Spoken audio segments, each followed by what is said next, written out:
Questão 27, Enem 2009, questão de física, logicamente. Vamos ver então o que ele está pedindo aqui. Depois a gente volta para a historinha, ok?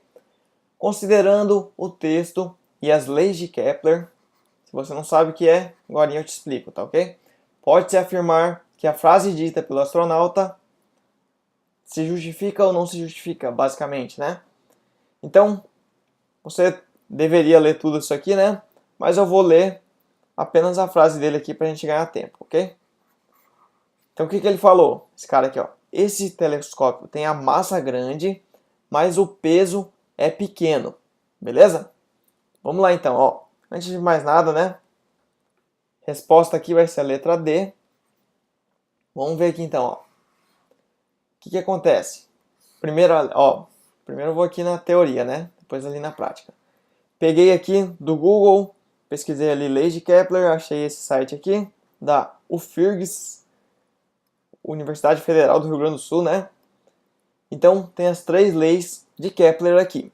Primeira lei de Kepler: cada planeta revolve em torno do Sol em uma órbita elíptica, com o Sol ocupando um dos focos da elipse. Então, basicamente isso aqui, ó. O Sol não está aqui no centro, né? O Sol está em um dos focos aqui da elipse e o planeta desenvolve uma órbita elíptica. Não é circular como se pensava no início, ok? Próxima. Segunda lei. A linha reta que une o Sol ao planeta varre áreas iguais em intervalos de tempos iguais. Então, áreas iguais em intervalos de tempos iguais. Tem um carro de som alto pra caramba aqui. Não sei se você tá ouvindo aí. Vamos ver. Bestagem, né? Vamos lá então. O que acontece? Ele varre áreas iguais, essa reta que liga o Sol até o planeta, varre áreas iguais em tempos iguais. Ou seja, essa área aqui A1 é igual à área A2. Em outras palavras, a velocidade do planeta é diferente dependendo da posição que ele se encontra. Quanto mais longe do Sol, menor a velocidade. Quanto mais próximo aqui do Sol, maior a velocidade em relação ao Sol, logicamente, né? Tranquilo? Beleza. Quer dizer, vamos lá. Terceira lei de Kepler.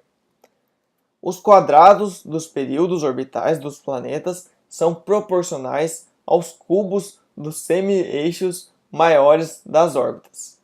Então, período em relação ao semi-eixo, né? Quer dizer, não vai interferir em nada nessa questão aqui. Então, ó, vamos só repetir aqui. O período é, cadê? Período, o quadrado do período, né? P ao quadrado aqui. O que é o período? É o tempo que leva para dar uma volta completa, né? São proporcionais ao cubo dos semi-eixos maiores das órbitas. Seria o raio da órbita, mas como é uma elipse, então ele chama isso aqui de semi-eixo maior, beleza? Tranquilo, então. Vamos ver então por que é essa aqui, ó. Não se justifica o cara falar isso aqui. Por quê? Porque a força-peso é exercida pela gravidade terrestre, nesse caso, sobre o telescópio, e é a responsável por manter o próprio telescópio em órbita. Exatamente, isso aqui é lá do movimento circular uniforme. Lembra que tem um satélite girando aqui em torno da Terra, ou a Lua, ou qualquer outro. Vou desenhar rapidinho aqui, ó. Aqui está a Terra, né? Bem azulzinha. E aqui um telescópiozinho. Então, em qualquer ponto aqui, para ele se manter em órbita, vou desfazer aqui. Para ele se manter em órbita, vai ter que ter uma aceleração centrípeta e uma velocidade aqui externa, né? Velocidade, vou chamar só, né? Então, essa aceleração centrípeta é justamente responsável por ele se manter em órbita, ok? No nosso caso aqui, para ele se manter numa órbita constante, não vai ter aceleração nessa tangente aqui, né? Aceleração tangencial. vai ter apenas aceleração centrípeta para ele ficar em órbita infinitamente, ok? Vamos ver os outros aqui, como é que a gente poderia ir por eliminação também, né? Essas questões teóricas, às vezes não é tão simples você ir por eliminação, porque às vezes ele fala de um jeito que fica difícil interpretar, ou que deixa meio ambíguo, mas vamos tentar lá, beleza? Se justifica porque o tamanho do telescópio determina sua massa. Não necessariamente, a gente tem que relacionar o tamanho, o volume aqui, com a densidade, né? Por quê? Porque se eu pegar o mesmo tamanho de um objeto de algodão, por exemplo, e outro de chumbo, os dois objetos pelo mesmo tamanho não vão ter massas totalmente diferentes. Concorda? Beleza.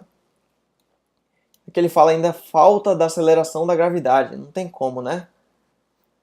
Tem que ter aceleração da gravidade justamente para ele estar em órbita. Beleza, vamos lá. Se justifica ao verificar que a inércia do telescópio é grande comparada à dele próprio. Inércia aqui está querendo remeter à massa, né? E que o peso do telescópio é pequeno porque a atração gravitacional criada por sua massa era pequena.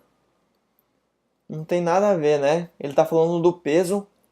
Lógico que esse peso aqui ele está falando em relação à gravidade terrestre, né?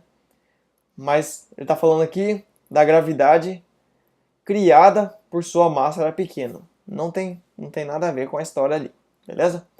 Próximo. Não se justifica porque a avaliação da massa e do peso de objetos em órbita tem por base as leis de Kepler que não se aplicam a satélites artificiais. Isso aqui já está errado, né? Mas também não tem nada a ver com a lei de Kepler aqui, né? Ele não fala nada de massa e peso, então teria que eliminar por causa disso. Vamos lá, letra E.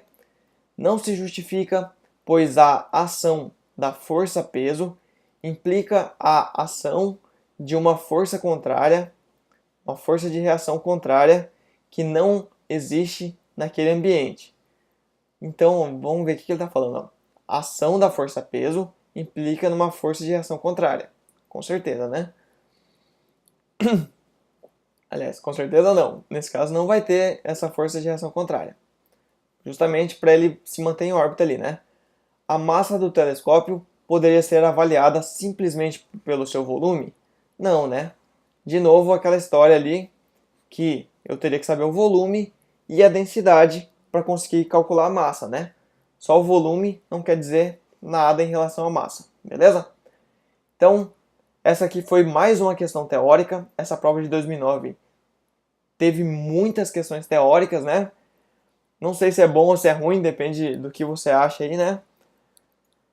Eu sou mais das exatas, como você pode ver, né? Então eu prefiro uma questão que eu sei exatamente qual é o certo e qual é o errado. Não que pode ter interpretação, que pode ter mais de uma certa, a mais certa e tal, né?